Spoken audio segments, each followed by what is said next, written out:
selanjutnya,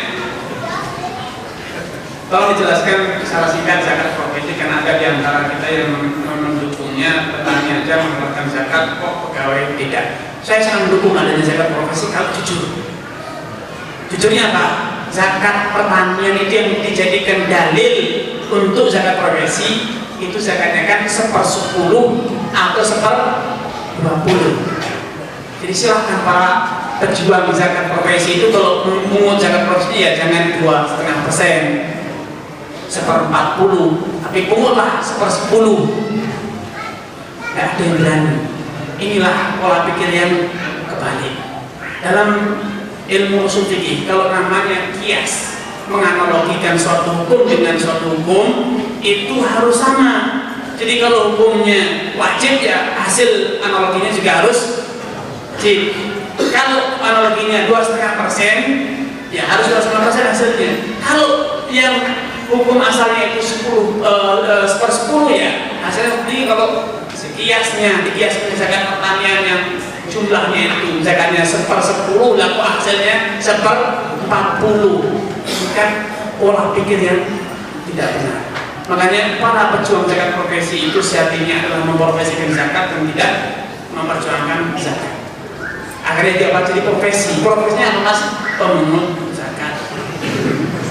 Karena zaman sekarang yang kenyang duluan adalah para pemungut zakat sebelum orang miskin. Karena kalau dapat zakat gunakan apa? Lalu rumah sakit kan amalnya terus mendapatkan gaji tiap bulan sebelum pakai miskin. Pakai sudah ada yang mati kelaparan, ada yang mati sakit, belum mendapatkan motor, kenapa rumah sakitnya belum berdiri?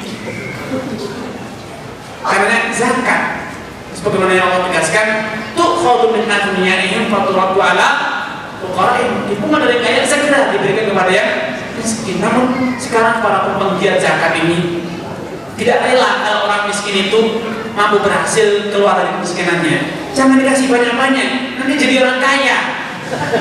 Jadi sekarang miskin, ini ada zakat setengah miliar aja dibagi kepada 10 orang, masing-masing akan mendapatkan 50 juta. Jadi kaya dia, ya alhamdulillah kaya. Kan besok tidak menerima zakat lagi, sekali menerima, tapi besok akan menjadi pemberi zakat. Nah masalah seperti itu. Makanya kalau mengatakan tidak masalah zakat satu orang berapapun misalnya diberikan kepada satu orang miskin berapapun dia dapatnya, tidak masalah. Kenapa? Kalau setelah mendapatkan zakat jadi orang kaya, maka alhamdulillah tujuan zakat terwujud. Jadi orang kaya besok dia menjadi pemberi zakat, tidak terus menjadi penerima terus. Karena zakat profesi itu tidak ada dalam Islam. Zakat profesi itu hanya didengungkan oleh orang yang tidak belajar tarikh sejarah. Dikira gaji itu hanya ada zaman sekarang. Di zaman para sahabat dulu juga sudah ada gaji. Abu Bakar menjadi khalifah itu dapat gaji, disebut dengan apa atau rizq atau razq, disebut dengan pemberian atau razq, yang kalau bahasa sekarang adalah gaji. Itu tiap bulan sama diberikan. Makanya ketika Abu Bakar pertama kali menjadi khalifah, hari pertama dia ingin ke pasar, dicegat oleh Umar bin Khattab.